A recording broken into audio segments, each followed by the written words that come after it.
করেছে, এর পরিণাম আল্লাহ পাক পাইয়ে দিয়েছে। আমার ভাইদের রক্তের দাগ শুকায় নাই। আমার কতশো ভাই আয়না করে গিয়েছিল, কতশো ভাই গুম খুন হয়েছে, আপনারা সকলেই জানেন।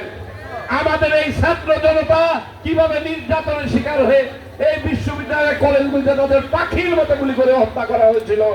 বন্ধুরা আমার, সিনিয়র নেতৃবৃন্দ আছেন, বক্তব্য রাখবো না, শুধু একটি কথাই বলবো, আমার সাথে আপনারা এক বছর স্লোগান ধরুন, কাফরুল থানা জিন্দাবাদ, শহীদ খালেদা জিয়ার ভয় নাই, খালেদা জিয়ার ভয় নাই, রাজপথ ছাড়ি নাই, তারেক রহমান বীরের বেশে আসবে বীরে বাংলাদেশে, আগামী দিনের রাষ্ট্রনায়ক তারেক রহমান জিন্দাবাদ জিন্দাবাদ, আমিনুল হক জিন্দাবাদ, মোস্তফা জামান জিন্দাবাদ, ঢাকা মহানগর উত্তর বিএনপি জিন্দাবাদ, কাফরুল থানা বিএনপি জিন্দাবাদ। ধন্যবাদ সবাইকে, আসসালামু আলাইকুম। সংগ্রামী নেতৃবৃন্দ, আমাদের